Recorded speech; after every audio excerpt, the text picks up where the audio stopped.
without them, we're really guard heavy or big heavy. We don't have the in-between guys. So Calvin and Perk are really important to us. So hopefully we get them in. But aside from that, yeah, this is our 12. Pinalabas na ang final lineup ng Gilas Pilipinas na maglalaro sa Asian Games sa China at napaka-interesting ang mga choices ni Coach Tim Cone. In fact, merong school of thought na mas malakas pa ngayon ang Gilas na maglalaro sa Asian Games compared sa team na naglaro sa FIBA World Cup. Terrence is part of the Final 12, you bet, yeah. He was awesome today. You guys didn't see that we were going up and down a little bit before you guys came in. But he was awesome, and he's really excited. You know, he came over and profusely came to me and said, "I'm just so happy to be back. To have another opportunity with the national team." I think he'll fit really, really well in what we want to do. You know, we're not going to be an isolation type team. So you think that maybe we wouldn't want Terrence, but Terrence is a really good breakdown guy, and he's a great spot up and come off screen type of player, and so we really think we can use his offensive skill. Pero bago yan, ay maglalaro muli si Kai Sotto sa Japan B-League still with Hiroshima Dragonflies. And in fact, pinakilala na ang buong team sa media, and Kai Sotto looks bigger and stronger compared last year.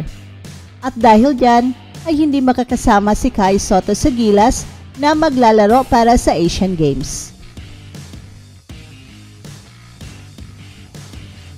Well, Coach Tim Cone don't have the luxury of having a legit NBA player in Jordan Clarkson na walang duda ang siyang best player to ever wear a Gilas uniform.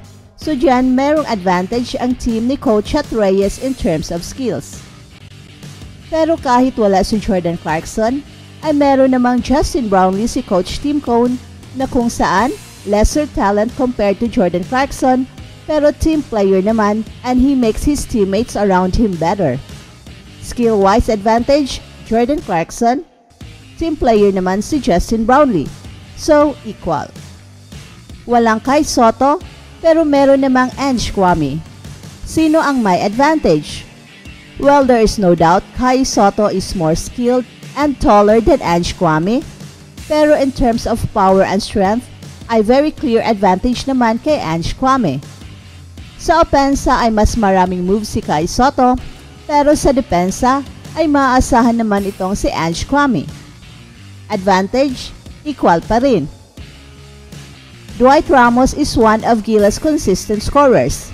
Big, strong, and skilled, pero ipinasok naman ni Coach Tim Cone si Terrence Romeo, who is known in Asian basketball as one of the most skilled players. Nawala lang si Romeo after the brawl against Australia. And now he is back. In terms of scoring, siguradong mapunan ni Romeo ang kawalan ni Dwight Ramos. What Romeo lacks in height, he compensates it sa kanyang skills and speed and his quickness. Advantage, equal pa rin. Hindi rin kasama si AJ Edo sa Asian Games, and I think dito magkaproblema si Coach Tim Cone na makakuha ng pamalit dahil si AJ Edo is 6'10 player, very agile, very good defender, and can run the floor and shoot the 3 ball. In place of AJ Edo is Mo Tautua, who is only 6'8 at most. Pero in terms of scoring, ay very capable scorer itong si Mo Tautua. And he is deadly sa 3-point line, katulad rin ni AJ Edo. Mayroong malaking similarity ang kanilang laro, pero mas matangkad nga lang si AJ Edo. So mayroong slight advantage dito si AJ Edo. Then we have the absence of Renz Abando. Ipinasok ni Coach Tim Cone si Calvin Abueva na isa ring energy guy, isang defensive specialist, and an elite PBA player for years, isang two-way player, at sa palagay ko, ito ang kulang sa World Cup team, ang angas at tapang ni Calvin Abueva. Slight advantage Calvin Abueva over Renz Abando for now. Nawala rin si Kiefer Ravena at si Chris Newsome ang pinasok, isang big point guard na napaka-athletic and a very good defender and can score anywhere in the court. Advantage, Chris Newsome. Sergio Perez is out, pero pinasok naman si Stanley Pringle. Well, wala na sa peak sa kanyang career si Pringle at age 36, pero he is still a very accurate 3-point shooter and can still break ankles. He knows Coach Tim Cohn's system dahil galing Ginebra, kaya laban pa rin yan, knowing how great of a scorer si Pringle. Advantage, equal. On paper ay mas malakas ang team ni Coach Chat Reyes sa World Cup, pero in reality ay hindi naman napagbigyan ng minuto ang mga players na magagaling. Katulad ni Kai Sotto at Renz Abando na limited minutes lang ang kanilang nakuha in terms of averages, kaya kahit may Kai Sotto at Renz Abando ay underutilized naman sila, kaya madali lang kumuha ng kapalit dahil they are not the key players sa system ni Coach Chat Reyes. So in other words, ang Gilas na maglalaro sa Asian Games ay lalaban para makuha ang gintong medalya. And that's for sure. Samantala, sinabi ni Dillon Brooks na ang kanyang bad boy image ay just a persona. Ang villain ng Canada ay nagdulot ng katahimikan sa mga haters sa pamamagitan ng kanyang record na 39 points kasama ang 7 na threes sa bronze medal match. From hate to love. So kilala bilang villain ng FIBA World Cup, natapos si Dillon Brooks bilang isang bayani ng kanyang pangunahan ang Canada tungo sa matinding laban sa 127-118 overtime na panalo laban sa Team USA para sa isang podium finish ng Canada sa quadrennial tournament. Nagtala si Dillon Brooks ng game high na 39 points, kabilang ang halos perpektong 7 of 8 shooting from the arc, at nagawang nakaraos ang Canada sa huling minuto sa pag-atake ng Team USA. Sa kanyang pinakamahusay na performance, ang kabuuang output ni Dillon Brooks ay ang pinakamataas na marka para sa isang manlalaro sa isang koponan na nagwagi ng medalya sa kasaysayan ng FIBA World Cup. Habang ang kanyang 7 threes ay nagtala ng record na pantay na kay Kevin Durant noong 2010 World Cup Finals laban sa Turkey. Ang kanyang mga numero at performance ay nakatatak sa 10,666 na mga fans sa Mall of Asia Arena nitong linggo. Sa pagkakataon na siya ay tumira sa kanyang free throws, ang karamihan ng mga manonood ay sumasalubong sa the newly signed Houston Rockets forward na may chance na MVP. To think na binubuo siya nung nakaraan niyang laro at ngayon naging paborito na siya. Ang pag-angat ng kanyang performance at ang kanyang tagumpay ay nagpapakita ng kakayahan ni Dillon Brooks na labanan ang mga kritisismo at magbigay ng inspirasyon sa kanyang koponan at sa buong bansa ng Canada. Siya ay hindi labang naging isang bayani sa kanilang medalya na nakamit, kundi pati na rin isang simbolo sa determinasyon at kakayahan. Ibinunyag niya na ang parehong treatment ay ibinigay sa kanya sa Jakarta, Indonesia, kung saan naglaro ang Canada sa group phase.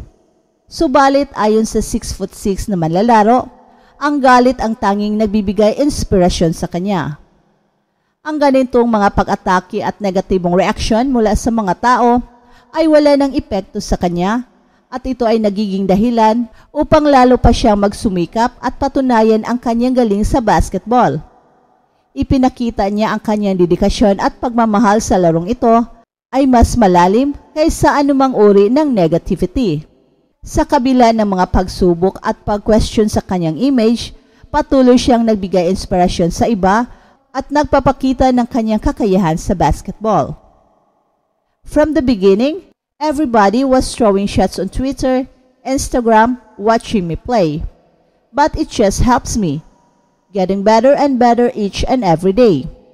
It motivates me to be better on the court for my teammates or whatever team I play for. It just motivates me to keep going. Yan ang sabi ni Dillon Brooks in a mild-mannered and soft-spoken way during the post-game presser. Kilala sa kanyang bad boy image sa NBA, matapos ang mga dating alitan kay LeBron James at Donovan Mitchell, sinabi ng 27 years old na produkto ng University of Oregon na ito lamang ay isang image niya sa basketball court which he eventually began to love. Ang pagiging bad boy sa NBA ay isang bahagi lamang ng kanyang katauhan kapag siya ay nasa loob ng basketball court, at ayon sa kanya, ito ay isang bahagi ng kanyang paraan sa paglalaro. Ngunit sa kabila nito, natutunan niyang yakapin ito at tanggapin ang mga reaksyon mula sa ibang tao.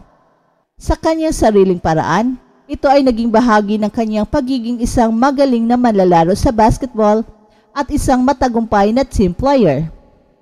Ang mga alitan sa court ay bahagi ng competition at ng kanilang paglalaban sa NBA, at hindi ito sumasailalim sa kanyang totoong pagkatao sa labas ng laro. It's just a persona. People love it. I've grown to loving myself. Yan ang sabi ni Brooks, who likened his image to the late Kobe Bryant's famous Mamba mentality.